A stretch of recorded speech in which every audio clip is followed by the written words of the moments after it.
Hi guys, welcome back to another experience video.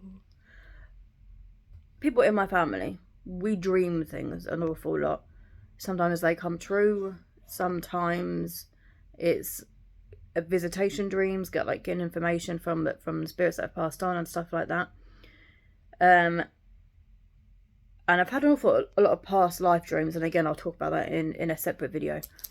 So this one was really recent. This one was last year. So we went to North Wales. We'd never really been there before. We've been to Holyhead before, to go over to Ireland when we moved there for a while when I was a kid. But this was our first time having like a holiday in Wales, and we went to Porthmadog. I was calling it Porthmadog for ages. Welsh words. Porthmadog, beautiful place. I would love to go there again. And just a couple of days before we left to come back to England, we went to Caernarfon Castle, and it doesn't look much from the outside. I tell you, it does not look like much. I expected it to be like Warwick Castle, big, more museum-y. It's not. It is more ruins in a way, but you can still climb the turrets and stuff. And the whole time I had this sick feeling in my stomach. This sick feeling, and so we climbed up. I mean, this was in June last year, 2023. So we climbed up, and we'd gone into this big round room. There wasn't much in it, and I climbed up these stone steps to look out the window, and I turned around, and all of a sudden there was a male spirit there, and he was quite a high-to-do one. I don't know if you could call him I don't know what you would call him, but quite a high-to-do man. He was friendly, right? He said, "You what's your step?" He goes, "Because you're gonna fall."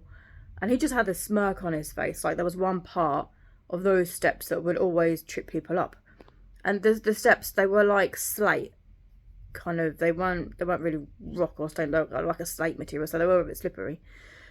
And I was like, I'll be fine.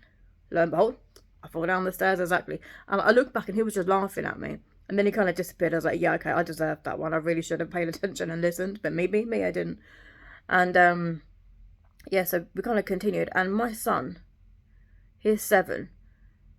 And he's been to Warwick Castle. He didn't really have any sort of wow moments. He wasn't overly drawn to it. He enjoyed the day out and stuff, but he enjoyed the outside more than the inside.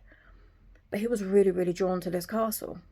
And he did not want to leave. And like, he ended up leaving with a wooden shield and a knight's costume. And like for days after, and like this book about castles. And for days he was like, you know, I'm a knight. And I was like, right, okay, this is getting a bit weird. And I kept on having this sick feeling in my stomach. And to be grateful, I was at this point, I was quite grateful to believe in Wales. And I had a dream the night we got back from the castle. And in my dream, so sometimes like when you're seeing a dream from a past life, sometimes you will see it from a different point of view. Sometimes you'll see it from the person's point of view. Sometimes you'll see it as like an outsider's point of view looking in. And in this dream, there was, I don't know what you call her, a lady in waiting, a handmaiden. Because I'm British, I should really know this. And she was looking after this girl, this daughter. And she was important. She was the daughter of someone high up, I couldn't tell you. So when we, in real life, when we were going around the turrets and stuff, because my son's got cerebral palsy, so he was really, really struggling to get up and down. I had to carry him and going up the turrets because the steps, like, you know, they go like that and they incline, and they aren't straight steps. They're cut at an angle. And he nearly fell at one point, because they were so steep and because he couldn't get his footing.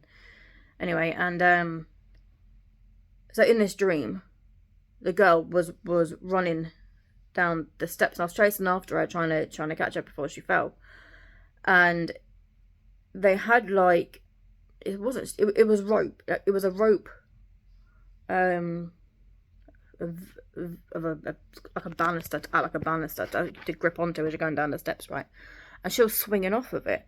Now this girl was Phyllis. She had black hair.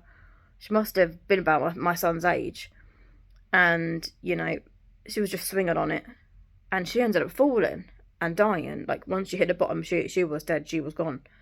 And I remember the agony, the the grief I felt, and even just coming from this dream, and considering that this woman wasn't her mum, she loved her like a daughter. And I woke up and I was like, that's my son, that is my son's past life. That explains why he was so connected to the castle. Because again, this young girl had a fascination with the knights, and from what I remember, her dad, who was pretty high up, I think he was a higher knight. And it explains why my son was so obsessed. I woke up and I looked at my son and I was like, that was you. I've just seen your past life. And I think that was just Spirit's way of letting me know what one of his past lives was. I mean, I've even written it down in my Book of Shadows for when he reads it, when he gets older, so he can reflect on it. So, like, when you have past lives and stuff, you are never the same gender in every single one. You've been a man, you've been a woman, you could be a cow. Like, you are, because you're not the same person, same soul, yeah, but not the same, body. So let's just say I was grateful to get home, because the way that my son was obsessing about that castle, he definitely had that link there, and that link did need to break because he's only 7. He doesn't understand what's going on. Yeah, so that was Caernarfon Castle.